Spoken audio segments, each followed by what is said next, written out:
तो हम विरूप स्वभाव को जी रहे हैं, विरूप भाव को जी रहे हैं। हम विरूप भाव स्वभाव को नहीं जी रहे हैं, विरूप भाव को जी रहे हैं ना।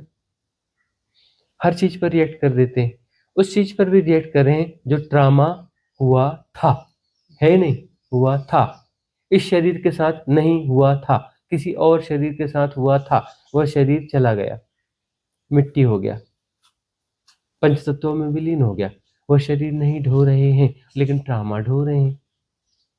वह शरीर हम नहीं ढो रहे हैं लेकिन वो ट्रामा ढो रहे हैं। है ना विचित्र बात, विरूप भाव है ना।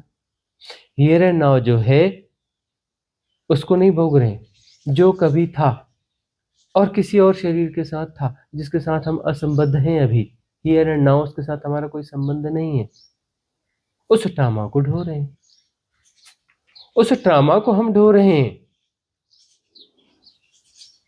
है ना।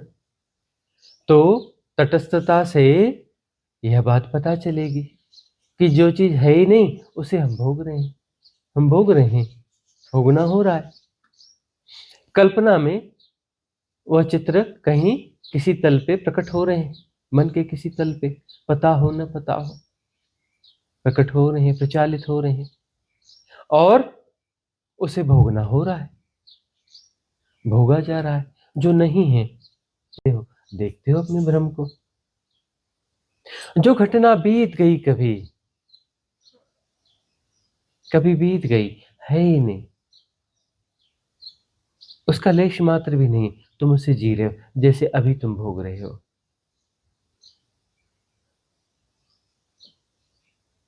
देखो तो सही, ठीक से देखो ना, ठीक से देखो ना। कैसे देखोगे? तटस्थता होगी तभी तो देखोगे ना। तटस्थता ही तो विवेक है, तटस्थता ही तो प्रज्ञा है।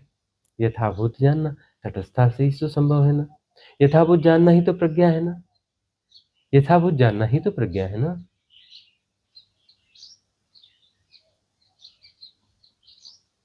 तटस्थता को पुष्ट करना होगा, है ना।